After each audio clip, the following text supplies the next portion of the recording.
আসসালামু আলাইকুম। সবাই কেমন আছেন? আশা করি সবাই ভালো আছেন। আজ আপনাদের জন্য নিয়ে এসেছি গল্পের ৩ নম্বর পর্ব। আশা করি গল্পটি আপনাদের ভালো লাগবে। তাহলে চলুন শুরু করা যাক। আমার হাতে জিনিসটা দেখে তিশা পুরোপুরি হতভ্রম হয়ে যায়। ও ভাবতেই পারেনি এমন একটা জিনিস ওর জন্য আমি আনবো।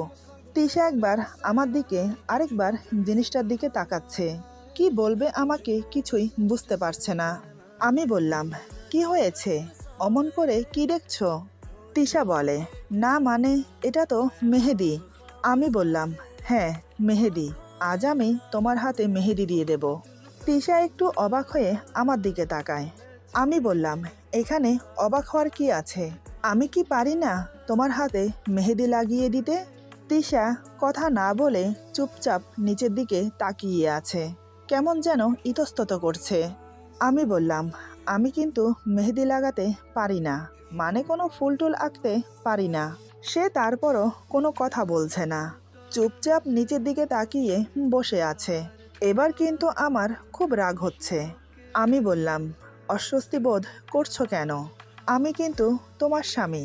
বিয়ের পর একজন স্ত্রীর কাছে তার স্বামী সবচেয়ে আপন বন্ধু। এই বন্ধুর সাথে হেসে কথা বলতে হয়, আর বিষণ্ণতা লুকিয়ে রাখতে হয়। আসার সময় মেহেদি নিয়ে আসলাম তোমার হাতে লাগাবো বলে। দেখি, হাত দাও, তোমাকে মেহেদি দিয়ে দেই। যদিও আমি মেহেদি দিতে পারি না। আচ্ছা, আমি মেহেদি যেমনই দিয়ে দেই, যদি হাত বিশ্রী দেখায় তাহলে কি মন খারাপ করবে? সে মাথা নাড়িয়ে বোঝায় না। আমি ওর হাত ধরে চোখ বন্ধ করে ভাবতে লাগলাম কোন হাতে আমি মেহেদি দেব। আমাকে চুপচাপ চোখ বন্ধ করে ভাবতে দেখে তিশা বলে, কি হলো?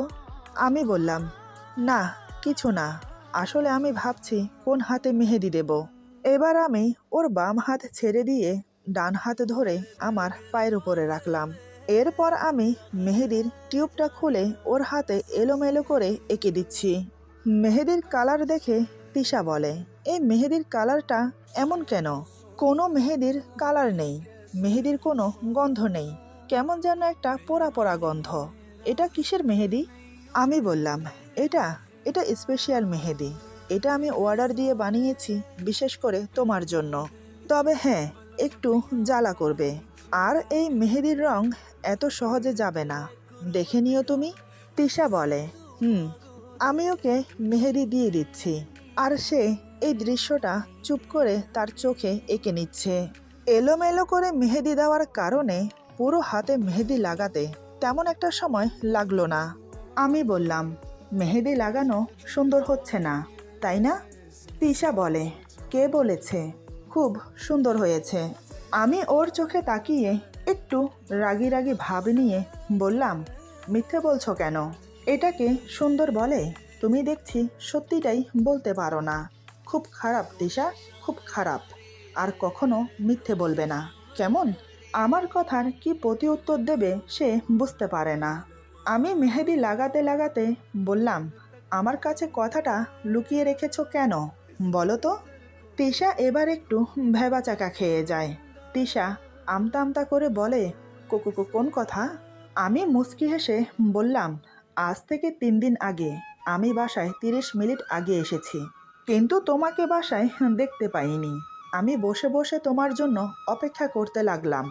ঘড়ির কাঁটা বরাবর 30 মিনিট পার হওয়ার পর তুমি বাসায় আসো। তুমি আসার পর যখন তোমাকে জিজ্ঞেস করলাম যে কোথায় গিয়েছিলে, তখন তুমি বলো বান্ধবীর সাথে দেখা করতে গিয়েছিলে। তোমার কথা শুনে আমি আর কিছু বলিনি, কিন্তু এতটা সময় পার হয়ে গেল, অথচ তুমি আমার কাছে এখনো সত্যটা বলনি। আমি অপেক্ষা করেছিলাম তোমার সত্যটা শোনার জন্য। ভেবেছিলাম তুমি নিজে থেকে আমাকে সত্যিটা বলবে। আমি কিন্তু সেদিন ঠিকই তোমাকে দেখেছি বেলকনি থেকে, তোমার পুরনো বয়ফ্রেন্ডের সাথে। তার বাইকের পেছনে তার কাঁধে হাত রেখে বসেছিলে। এই হাত ওর কাঁধে রেখেছিলে, তাই না? আমার কথা শুনে তিশা চুপ করে থাকলো। এই চুপ থাকার অর্থ আমি বুঝতে পারলাম না। আমি বললাম, উত্তর দাও। তিশা তারপরেও চুপ করে আছে। এদিকে সে হাত বারবার নাড়ছে। বুঝতে পারলাম ওষুধ কাজ করতে শুরু করেছে। আমি ওর হাত শক্ত করে ধরে আছি। ধীরে ধীরে ওর হাতের জ্বালা বাড়ছে, সাথে ওর ছটপটানি। চোখের কোণায় জল চিকচিক করছে, কিন্তু মুখে টু শব্দ করছে না। আমি বললাম, কি ভুল হয়ে গেছে? তিশা মাথা নেড়ে বুঝায় ভুল হয়ে গেছে। আমি মুচকি হেসে বললাম, আর এমন করবে না কেমন? তুমি জানো, কেউ আমার সাথে এমন করলে না আমার খুব রাগ হয়। এমনিতে আমি মানুষটা অনেক ভালো, কিন্তু এই ভালো মানুষটার রাগ যখন বেড়ে যায় তখন কি করে ফেলি নিজেও ভেবে পাই না। পরে আমি খুব অনুশোচনা করি, এই কাজটা কি আমিই করেছি? আমাকে এমন অনুশোচনায় ফেলবে না, ঠিক আছে?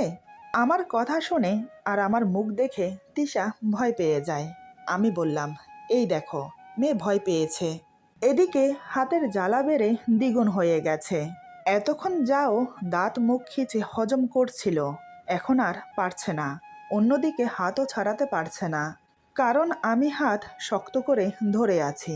তিশা এবার কান্না করে দেয়। কান্না করতে করতে বলে, আমার হাতে জ্বালা করছে, আমার হাত ছেড়ে দিন, আমি হাত ধোবো। আমি বললাম, সে কি, এই মাত্র মেহেদি লাগালাম, ভালো করে কালার না আসার আগেই ধুয়ে ফেলবে? Very bad Tisha, very bad. আরেকটু অপেক্ষা করো। তিশা বলে, আমি আর পারছি না, হাত জ্বলে যাচ্ছে আমার, প্লিজ আমাকে হাত ধুতে দিন। আমি একটা তাচ্ছিল্যের হাসি দিয়ে বললাম, না না না, এত তাড়াতাড়ি তো হাত ধুয়ে ফেলা চলবে না। তুমি জানো, বাজারে কিন্তু অনেক মেহেদি কিনতে পাওয়া যায়, একদম সস্তা, মাত্র 50 টাকা। কিন্তু আমি সেগুলো না কিনে 50,000 টাকা খরচ করে এই স্পেশাল মেহেদিটা বানিয়েছি, একমাত্র তোমার জন্য। তুমি জানো এই মেহেদিতে আমি কি মিশিয়েছি? তিশা বলে, আমি এখন কিচ্ছু শুনতে চাই না, আমাকে হাত ধুতে দিন প্লিজ, জ্বলে যাচ্ছে আমার হাত, আমি যে আর পারছি না। আমি বললাম, সেটা হচ্ছে না, যতক্ষণ না আমি চাইবো ততক্ষণ পর্যন্ত তুমি হাত ধুতে পারবে না। এই হাত তুমি রেখেছিলে ওর কাঁধে, মনে আছে? আসলে কি জানো, আমি চোখ বন্ধ করে তখন এটা অনুভব করছিলাম যে তুমি কোন হাত রেখেছো ওর কাঁধে। তিশা বলে, আমি বুঝতে পারছি না আমার হাত এভাবে জ্বলছে কেন, কি মিশিয়েছেন আপনি মেহেদিতে? আমি বললাম, অ্যাসিড, তাই তো মেহেদি থেকে পোড়া পোড়া গন্ধ আসছিল। অ্যাসিড যেখানে পড়ে সেখানটায় জ্বলে যায়, আর এ তো সামান্য মেহেদি, তাই তো জ্বলে রাখ হয়ে গেছে। এই শাস্তিটা তোমার প্রাপ্য ছিল, কারণ তুমি অন্যায় করেছ। 1, তুমি আমার থেকে কথা গোপন করেছ। 2, আমার অনুমতি না নিয়ে বাহিরে গেছ। 3, আমার অবর্তমানে বাইরের পরপুরুষের সাথে দেখা করতে গিয়েছ। 4, তার বাইকে তার পেছনে বসে তার কাঁধে হাত রেখে তুমি এসেছ। আর 5 হলো আমাকে মিথ্যে বলেছ। তুমি জানো আমি মিথ্যে বলা একদম পছন্দ করি না। জানি না আমার কথাগুলো কতটুকু ওর কানে গেছে, কারণ তিশা পাগলের মতো ছটফট করছে। অ্যাসিড খুব খারাপ জিনিস, আগুনে ঝলসাতে তবুও সময় লাগে, কিন্তু অ্যাসিডে কোনো জিনিসকে ঝলসাতে বেশি সময় লাগে না। এতক্ষণে নিশ্চয়ই তিশার হাতের উপরের চামড়া পুড়ে নিচের মাংস পর্যন্ত পুড়ে গেছে। তাই আমি ওর হাত ছেড়ে দিলাম। সে দৌড়ে গিয়ে বেসিনে নিজের হাত ধুতে থাকে। ঠান্ডা পানি ছেড়ে দিয়ে তার নিচে হাত ধরে রাখে। চোখ বন্ধ করে একটু শান্তি অনুভব করে। ধীরে ধীরে হাতের মেহেদি চলে গিয়ে ঝলসানো হাত স্পষ্ট হতে থাকে। তিশা তখনও চোখ বন্ধ করেছিল। বেশ কিছুক্ষণ পর চোখ খুলে হাতের দিকে তাকিয়ে চিৎকার দিয়ে ওঠে। ওর হাত পুরো ঝলসে গেছে, উপরের চামড়া আর মাংস টুকরো টুকরো হয়ে পানির সাথে ভেসে যাচ্ছে, সাথে দলা পাকানো কালশিটে রক্ত। এসব দেখে আর নিজেকে স্থির রাখতে পারল না, সেখানে মাথা ঘুরে পড়ে যায় আর সাথে সাথে জ্ঞান হারায়। এতক্ষণ যাও ওর কান্নার শব্দ শুনতে পাচ্ছিলাম, কিন্তু এখন আর পাচ্ছি না। তাই আমি উঠে গেলাম কি হয়েছে দেখার জন্য। গিয়ে দেখি ঝলসানো হাতে নিয়ে তিশা অজ্ঞান হয়ে পড়ে আছে মেঝেতে। বেসিনের টিউব কল থেকে এখনো পানি পড়ছে। আমি সেটা বন্ধ করে দিলাম। এরপর কোমরে হাত দিয়ে ওর দিকে তাকিয়ে রইলাম। ওর প্রতি আমার রাগ এখনো বিন্দু পরিমাণ কমেনি, তাই আমি ওকে ওখানে রেখেই রুমে চলে গেলাম। একটুখানি মায়াও হলো না আমার। আমি আগেই বলেছি, রেগে গেলে আমি পুরো সাইকো, তখন আমার মধ্যে কোনো মানুষ বসবাস করে না। তখন আমি হয়ে যাই নিকৃষ্ট কোনো হিংস্র প্রাণী, যার মধ্যে দয়া মায়া মনুষ্যত্ববোধ কিছুই অবশিষ্ট নেই। আমি রুমে গিয়ে ফ্রেশ হয়ে না খেয়ে শুয়ে পড়লাম। এত কিছুর মাঝে খেতেও মন চাইছে না। বেশ কিছুক্ষণ এপাশ ওপাশ করতে করতে ঘুমিয়ে পড়লাম। রাত তখন কয়টা বাজে আমি জানি না। আমি তো গভীর ঘুমে মগ্ন হয়ে আছি। ঘুমানোর আগে জানালা বন্ধ করতে ভুলে গেছি। এমনকি বেলকনির দরজাও খোলা। হঠাৎ আচমকা ধুম করে আওয়াজ হলো। তাতেই আমার ঘুম ভেঙে গেল। ঘুম ভাঙার পরেও আওয়াজটা হয়ে চলেছে। এবার আমি দু হাতে চোখ মুছে চোখ খুলে দেখি বেলকনির দরজা খোলা, আর বাহিরে খুব তেজ হাওয়া চলছে। যত সম্ভব বৃষ্টি হবে। বাহিরের হাওয়ার কারণে বেলকনির দরজা একবার বন্ধ হচ্ছে, আরেকবার খুলছে। তাই আমার ঘুম ভেঙে যায়। ঘড়ির দিকে তাকিয়ে দেখি রাত 9:30 বাজে। এত কিছুর মাঝেও তিশার কথা আমার একটুও মনে নেই। হঠাৎ পাশে চোখ পড়তেই দেখি তিশা আমার পাশে নেই। এবার আমার একে একে সব মনে পড়ল। ততক্ষণে আমার রাগ কোথায় যেন উধাও হয়ে গেছে। কিন্তু আমি যা করেছি তার জন্য এবার আমার অনুশোচনা হতে লাগলো। আমি আর এক মুহূর্ত দেরি না করে দৌড়ে নিচে নেমে দেখি তিশা এখনো অজ্ঞান হয়ে বেসিনের সামনে পড়ে আছে। আমি ছুটে ওর কাছে গেলাম। মেঝেতে বসে ওর গায়ে হাত দিয়ে দেখি পুরো শরীর ঠান্ডা বরফ হয়ে গেছে। ঠোঁট জোড়া কালশিটে নীল বর্ণ ধারণ করেছে। ওর হাতের দিকে চোখ পড়তেই আমার কলিজাটা কেঁপে উঠল। এই জঘন্যতম কাজটা যে আমি করেছি রাগের মাথায়, আমার বুঝতে বাকি রইল না। এটা আমি কি করে ফেললাম? কেন যে আমি নিজের রাগ কন্ট্রোল করতে পারি না? কি করব আমি এখন? আমি আর ভাবতে পারছি না। ওকে এভাবে মেঝেতে আর কিছুক্ষণ ফেলে রাখলে নির্ঘাত ঠান্ডা লেগে যাবে। আমি ওকে পাজা কোলে করে বেডরুমে নিয়ে গেলাম। খাটে শুইয়ে দিয়ে আলমারি থেকে ডাবল কম্বল বের করে ওর গায়ে জড়িয়ে দিলাম। তারপর তাড়াতাড়ি হসপিটালে ফোন করলাম, ইমার্জেন্সি ডাক্তার পাঠানোর জন্য বাড়িতে। প্রায় 10-15 মিনিট পর ডাক্তার এলো। যেহেতু ওই হসপিটালে আমাদের চেনা পরিচিত লোক আছে, তাই যখনই ফোন করি তখনই ডাক্তার চলে আসে। আমি নিচে গিয়ে ডাক্তারকে উপরে নিয়ে আসি। বেডরুমে নিয়ে আসার পর ডাক্তার বলে, কি সমস্যা? আমি বললাম, হাত পুড়ে গেছে। ডাক্তারকে আমি ওর হাত দেখালাম। ওর হাত দেখার সাথে সাথে ডাক্তারের মুখ বিকৃত করে বলে, উফ, কি বেদনাদায়ক! কিভাবে পুড়লো এটা? আমি বললাম, কিভাবে পুড়েছে সেটা জানার প্রয়োজন নেই আপনার। আপনার কাজ হলো এটাকে ভালো করে ড্রেসিং করে ব্যান্ডেজ করে দেওয়া। ঘা যেন তাড়াতাড়ি শুকিয়ে যায় তার জন্য মেডিসিন আর ক্রিম দেওয়া। ডাক্তার বলে, দেখুন, আমি ড্রেসিং করে ব্যান্ডেজ করে দিচ্ছি, ঘা শুকানোর জন্য মলম মেডিসিন সব দিচ্ছি।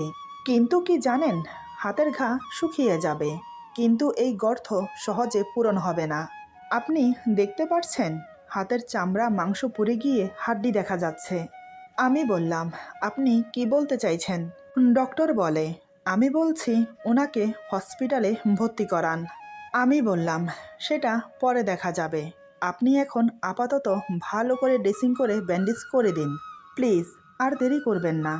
ডাক্তার আমার কথা মতো ড্রেসিং আর ব্যান্ডেজ করে মেডিসিনের একটা ফর্দ ধরিয়ে দিয়ে চলে গেল।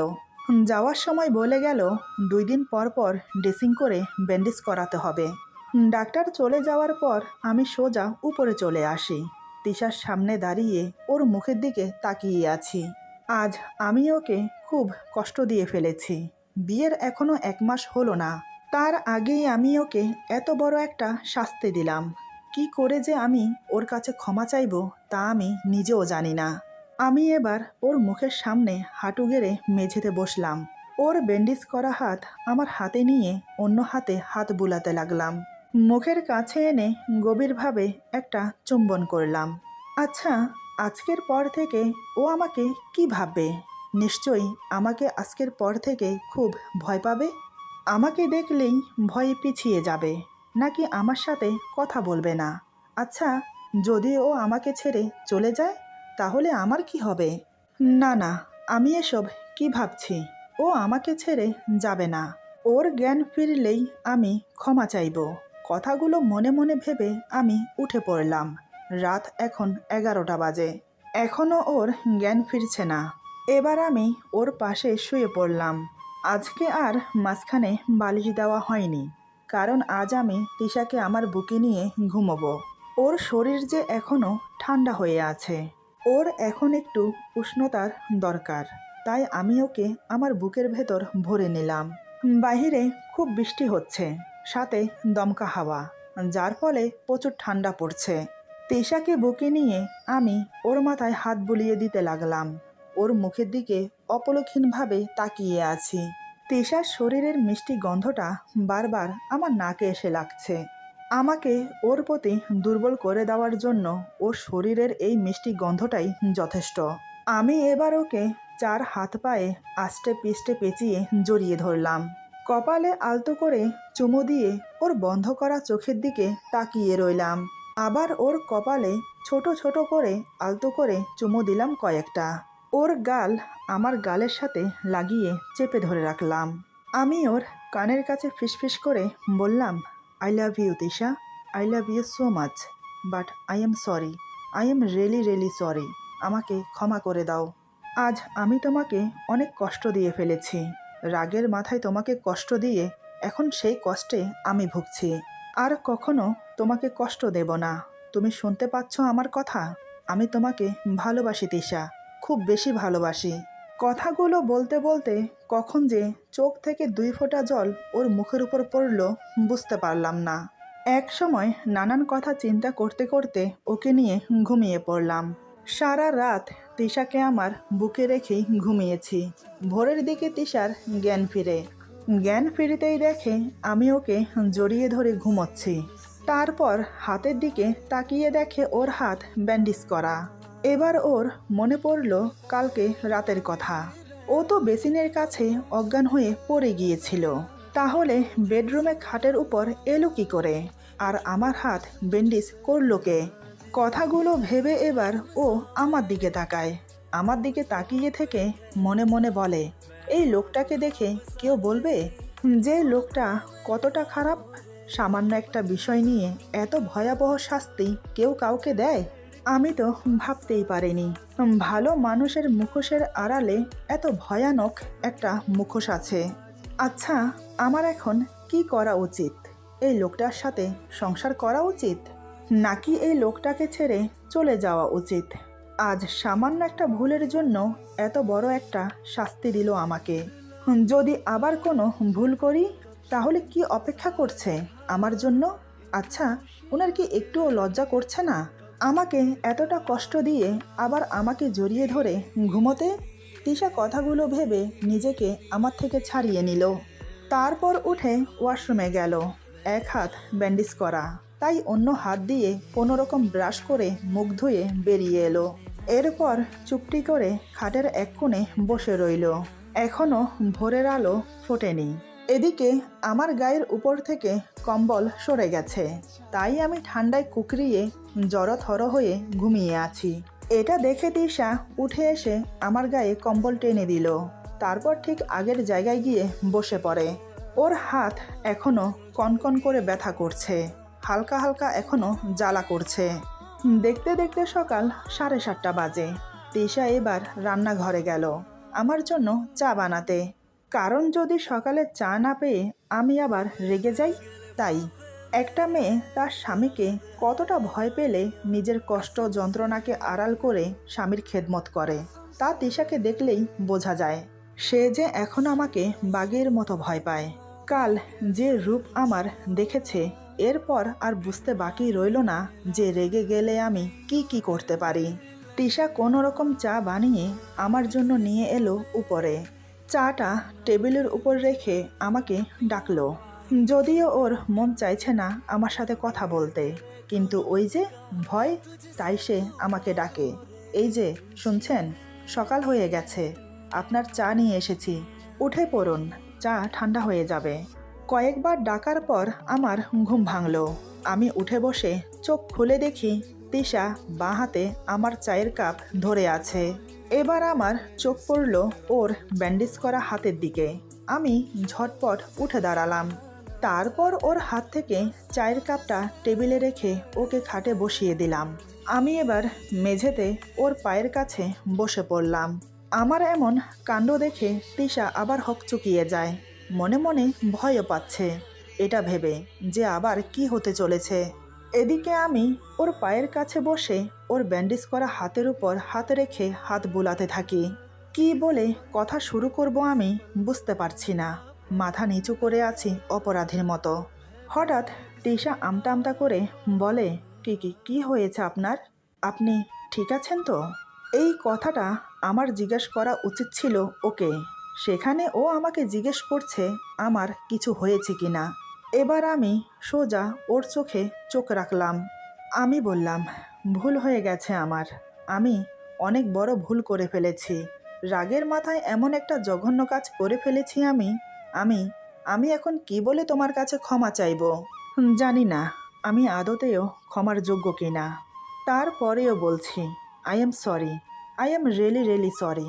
বিশ্বাস করো, রেগে গেলে আমি নিজের মধ্যে নিজেই থাকি না।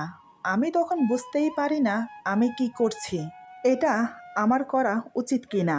করে ফেলার পরে তখন আমার অনুশোচনা হয় যে আমি এটা কি করে ফেললাম। কিন্তু আমার কি দোষ বলো? আমি তো তোমার বয়ফ্রেন্ডকে একটা চাকরি দিয়েছিলাম, তোমাদের সম্পর্কটাকে একটা নাম দিতে চেয়েছিলাম, কিন্তু সেই জায়গায় যে সে পাল্টি দেবে আমি কি করে জানবো? তোমার বয়ফ্রেন্ডের প্রতি তো তোমার অগাধ বিশ্বাস ছিল, কিন্তু তোমার এই বিশ্বাসের মর্যাদা রেখেছে ও? আচ্ছা, এই কথা বাদ দাও। তোমার সাথে আমার বিয়ে হয়েছে 30 দিন হয়েছে আজ। এই 30 দিনে আমার প্রতি তোমার চোখে ভালোবাসাটা দেখতে পাইনি আমি। আচ্ছা, তুমি আমাকে বলো, এই 30 দিনে আমি চাইলেই তোমাকে আমার নিজের করে নিতে পারতাম, তার জন্য তুমি আমাকে বাধাও দিতে পারতে না, কারণ আমি তোমার স্বামী, আমার সম্পূর্ণ অধিকার আছে তোমার উপর। কিন্তু আমি সেটা করিনি। জোর করে সব পাওয়া যায়, কিন্তু কারো ভালোবাসা পাওয়া যায় না। আমি চুপ হতেই হঠাৎ তৃষা আমাকে যা বলল তা শুনে নিস্তব্ধ হয়ে গেলাম আমি। ভাবতে পারিনি এমন কিছু বলবে ও আমাকে। মেয়েটি এমন কেন? ওর চাহনির গভীরতা দেখে আমি পুরো হতভ্রম হয়ে পড়ি। এমন আচরণ করছে যেন যেন কি বলবো আমি। এরপর যা হলো। আজকের গল্প এখানে সমাপ্ত। গল্পের বাকি অংশ পেয়ে যাবেন আগামী পর্বে। আশা করি গল্পটি আপনাদের ভালো লাগবে। যদি ভালো লাগে তাহলে লাইক, কমেন্ট এবং সাবস্ক্রাইব করে আমাদের পাশে থাকুন। সবাই ভালো থাকবেন, সুস্থ থাকবেন। আল্লাহ হাফেজ।